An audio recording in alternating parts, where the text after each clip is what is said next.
So now elections have come and gone, but what next for the country? I'm joined by 10-year-old Mandela Mklenge. We are going to talk about what the elections and the results will mean to him personally, as well as the impact it will have on our country. I'm also joined by Ntabiseng Sekobela, who is a volunteer in youth programs at the Nelson Mandela Children's Foundation. Guys, thank you so much for joining me in studio. Are you well, sir? Oh, yes. You're 11 now? Yeah, I'm 11 now. Okay, all right. Let's talk about, first, you were at the Youth Summit last year in Cape Town. You went there. What did you learn from the Youth Summit? What happens at the Youth Summit? We got together to brainstorm for ideas to address the problems that children face in this country every day. Okay, Mangaliso, at 11 years old, what's the first thing that comes to your mind after these elections? What concerns you the most? Leadership and not party. Leadership and not party. Explain that to me. Well, people in the elections, it seems like they're not really voting for the person in charge, but they're more like they're voting for the party. And there's so much of this party stuff all the time, but like we really need to stop focusing on this party because of what party it is or what advertisement it's produced, but more about the leadership. Okay, so you're saying people should focus on the person themselves and not the party. We need to know the person a bit better who's going to lead us.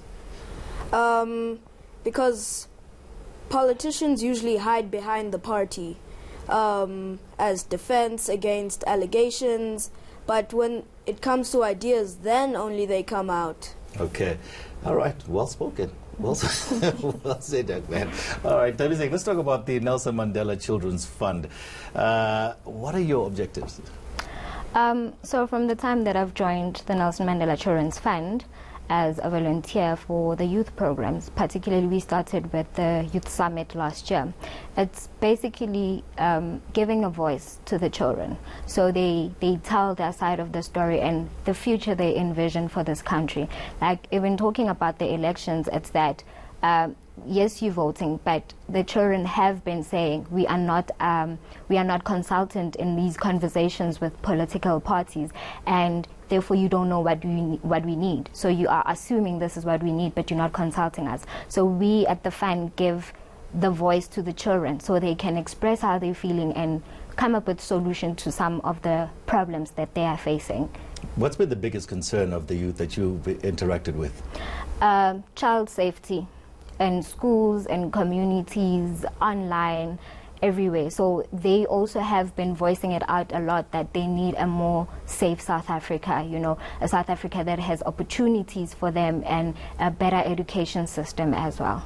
Now, Ntabi saying some of these problems are emanating from the, we're sort of losing that nucleus, the family nucleus as well. Do you also, do you reach out to the families as well where some of these kids are coming out of? Yeah, well, with all the programs of the fund, it's like you cannot look at the child outside of all the other elements, like family being one of them, the communities they come from. So it's more of empowering the child, but also with the support of the family and the community at large. Mangali, so when you look at other kids your age, why do you think that they're not getting involved, or do you think that a lot of the kids at your age are aware of politics? Are they interested in politics? Some of your friends, do they know what's going on around them? Which party is which party? Who is the president? Who is minister here and there? Yes, yeah, they do know about who's in charge, the leaders, and the promises and the parties and all that, yeah. Okay, and what do they care about the most?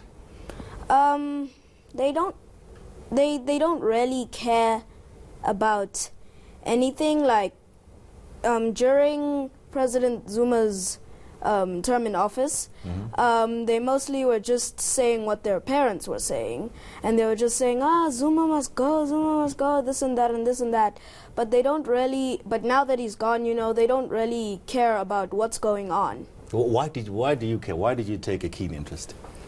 Well, because I care for my future, and unlike other children, I I actually want to have a voice in what happens tomorrow. Like, for example, the growing pollution and global warming. I want to live in a world where there's clean air, clean water, and not everyone is living under a bridge, and that people have a warm meal to come to at home, and that families are secure.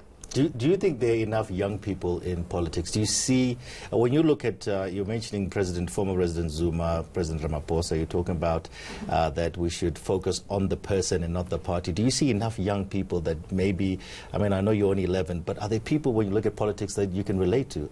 Do they all seem too old?